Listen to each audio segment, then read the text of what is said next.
ప్రపంచంలోనే అతిపెద్ద మత మార్పిడి జరిగింది ఇండియాలోనే. అవును, మీరు విన్నది నిజమే. సుమారు 6 లక్షల మంది హిందువులు బౌద్ధ మతంలోకి మారిపోయారు. ఇక ఇదంతా చేసింది ఎవరో కాదు, మన రాజ్యాంగ నిర్మాత డాక్టర్ బిఆర్ అంబేద్కర్ గారు. అయితే ఇక్కడ ఒక ట్విస్ట్ ఉంది. మన దేశానికి రాజ్యాంగం వచ్చింది జనవరి 26, 1950. అంటే దేశంలో ఉన్న ప్రతి ఒక్కరికి దళితులతో సహా సమాన హక్కులు వచ్చాయి.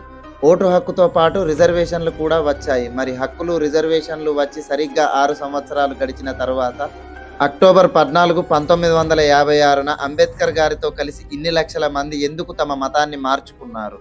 ఈ రాజ్యాంగాన్ని పూర్తి చేయడానికి ఆయన 2 సంవత్సరాల 11 నెలల 18 రోజుల్లో 60 దేశాల రాజ్యాంగాలు క్షుణ్ణంగా చదివాడు. ఆయన లైబ్రరీలో 50,000కు పైగా పుస్తకాలు ఉన్నాయంటే అర్థం చేసుకోండి.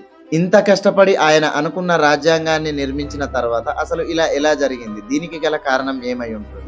ఇప్పుడు రెండవ ట్విస్ట్ ఏమిటి అంటే, ఇది జరిగాక సరిగ్గా 53 రోజుల తర్వాత అంబేద్కర్ గారు చనిపోయారు. అధికారికంగా ఎలాంటి పోస్ట్ మార్టం జరగలేదు. కానీ డాక్టర్లు మాత్రం తీవ్రమైన డయాబెటీస్ మరియు బీపీ కారణంగా రాత్రి నిద్రలో ప్రశాంతంగా చనిపోయారు అని డిక్లేర్ చేశారు. ఇక ఇదంతా సోషల్ బుక్లో ఉండదు, ధనుంజయ్ కీర్ గారు రాసిన లైఫ్ అండ్ మిషన్ అనే బుక్లో ఉంటుంది. ఏది ఏమైనా గాని చరిత్రను ఎవ్వరూ మార్చలేరు. కానీ ఉన్నది ఉన్నట్లుగా తెలుసుకోవడం మనందరి బాధ్యత. దీనిపై మీ అభిప్రాయాన్ని తప్పకుండా కామెంట్ చేయండి.